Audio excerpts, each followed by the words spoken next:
નમસ્કાર, good afternoon. Spark today ન્યૂઝમાં આપનું સ્વાગત છે. ઘણા બધા લાંબા સમયથી રાહ જોવામાં આવતી હતી કે બજેટ ક્યારે રજૂ થશે અને કેવી સ્કીમો નીકળશે, કેવા લાભ નીકળશે, કેવા નુકસાન નીકળશે, કોને ફાયદો થશે, કોને નુકસાન થશે. આ તમામ બાબતે અત્યારે તેનું કન્ક્લુઝન અડધું આવ્યું છે.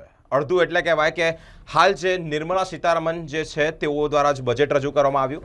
તો આ બજેટ અડધું રજૂ કરવામાં આવ્યું છે. અડધું જુલાઈ મહિનામાં રજૂ કરવામાં આવશે. ઇલેક્શન 2024 લોકસભા ઇલેક્શન આવી રહ્યું છે અને તેને લઈને જ આ એક મહત્વપૂર્ણ અપડેટ કહેવાય. અને આ અપડેટ એ છે કે હાલ અત્યારે જે નિર્મલા સીતારમણ જે પોતે નાણામંત્રી છે તેઓ દ્વારા જ બજેટ રજૂ કરતા જ અડધું બજેટ રજૂ કરવામાં આવ્યું છે અને અડધું જુલાઈ મહિનામાં રજૂ કરવામાં આવશે.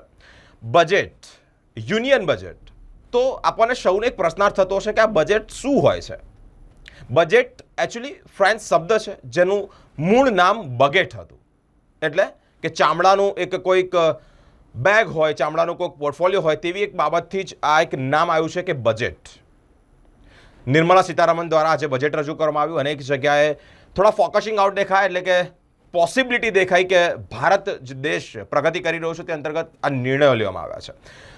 કોઈ ચૂંટણીલક્ષી બજેટ નથી, ઘણા બધા ચેન્જીસ છે. મિડલ ક્લાસને ધ્યાનમાં રાખીને આપણે સ્ટેપ બાય સ્ટેપ વાત કરીશું કે કયા કયા પ્રકારના બજેટ રજૂ કરવામાં આવે એ સરળ ભાષામાં, એટલે કે આપણી ભાષામાં.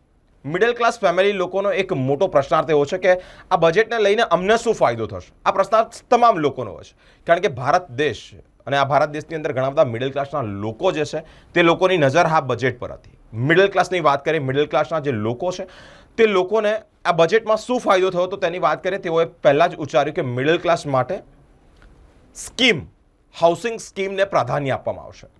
પ્રધાનમંત્રી જન યોજના, સાથે જ આવાસ યોજના, મુખ્યમંત્રી આવાસ યોજના, આ તમામ જે બાબતો સ્કીમ, એટલે કે લોકોને ઘર મળતા હતા, આવાસ મળતા હતા, તેનામાં આ પ્રાધાન્ય આપવામાં આવશે. એટલે કે વધારે ફોકસ આપવામાં આવશે અને તે અંતર્ગત સરકાર કામ કરશે.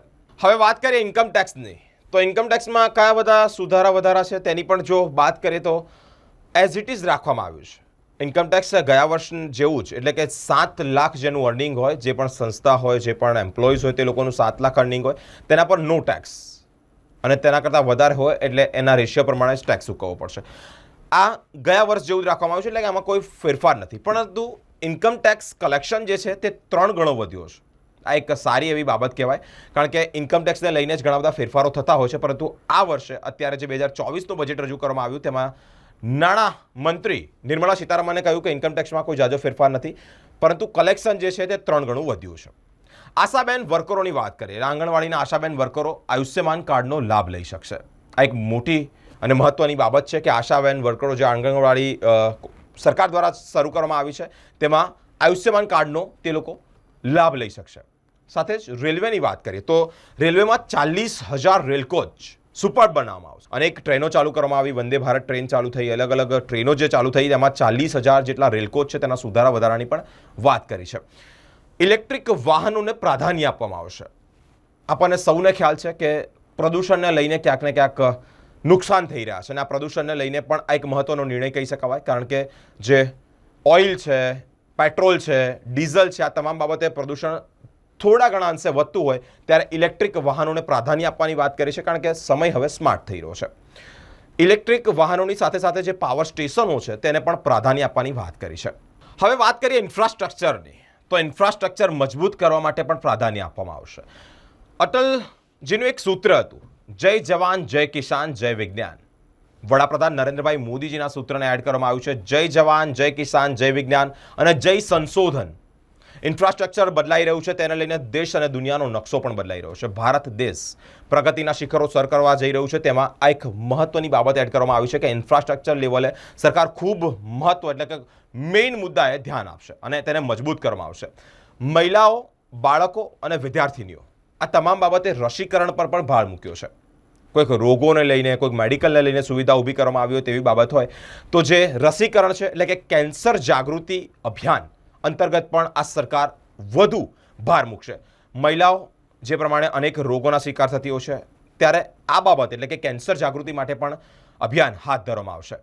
સાથે જ બીજી એક મહત્વની બાબત કે યાત્રાધામ લક્ષદ્વીપ, જે અત્યારે વડાપ્રધાનશ્રીના ફોટો એટલે તસવીર વાયરલ થઈ હતી લક્ષદ્વીપ પર, એને લઈને પ્રવાસન જે સ્થળો છે તે પણ જગ્યાએ ડેવલપ કરવા માટે જ સરકાર વધુ ઇનોવેટિવ લેશે, એટલે કે શરૂઆત કરશે. અને આ બાબતે વડોદરા શહેર નહીં, ગુજરાત નહીં, અનેક શહેરો નહીં, પરંતુ દેશનો નકશો બદલાઈ રહ્યો છે. ભારત દેશનો નકશો બદલાઈ રહ્યો તે અંતર્ગત અનેક જગ્યાએ જે પ્રવાસન સ્થળો છે, આ સ્થળોએ દેશ અને સરકાર વધારે પ્રાધાન્ય આપશે કે વધુ ધ્યાન આપશે, એટલે કે ટુરિસ્ટ પ્લેસો ભારત દેશમાં વધશે.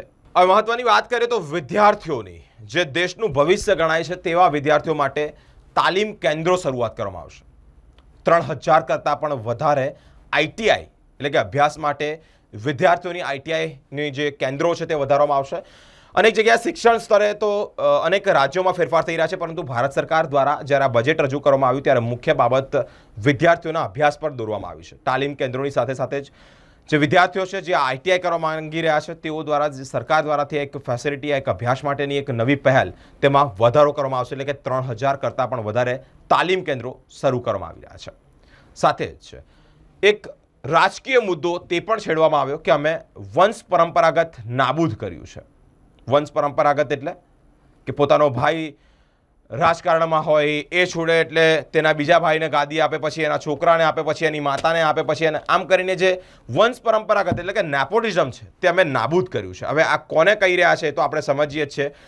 કારણ એનું એ છે કે અમે નાબૂદ કરવામાં અમારો શ્રીફળો રહ્યો છે કે આ જ વસ્તુ નાબૂદ કરવામાં આવી છે. દર્શક મિત્રો, મહત્વની બાબત, અત્યાર સુધી તમામ જે વસ્તુઓ છે તે આવરી લેવામાં આવી છે કે વડાપ્રધાન નરેન્દ્રભાઈ મોદીજીની સરકાર હેઠળ હાલ અત્યારે તમામ જે મહાનુભાવો કહી શકાય, ભારત સરકારના મુખ્ય પદાધિકારીઓ કહી શકાય, તેઓની જ હાજરીમાં નિર્મલા સીતારમણ દ્વારા અત્યારે બજેટ રજૂ કરવામાં આવ્યું છે. અને આ બજેટ અત્યારે અડધું રજૂ કરવામાં આવ્યું છે, અડધું જુલાઈ મહિનામાં રજૂ કરવામાં આવશે.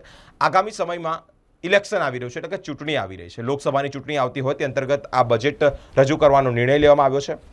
છેલ્લો એક મુદ્દો ખૂબ મહત્વનો રહ્યો છે કે અમે નેપોટિઝમ એટલે કે વંશ પરંપરાગત રીતે જે ગાદીપતિની હરોળ ચાલતી હતી, જે ચેઇન ચાલતી હતી, એને અમે રદ કરી છે, અમે એને ઇગ્નોર કરી છે, અમે એને કટ કરી છે. આ એક મહત્વની બાબત નિર્મલા સીતારમણ જે નાણાપ્રધાન છે તેઓ દ્વારા રજૂ કરવામાં આવી છે. હજી આવી તમામ અપડેટો, તમામ ચર્ચાઓ જોવા માટે જોડાયેલા રહો સ્પાર્ક ટુડે ન્યૂઝ પર.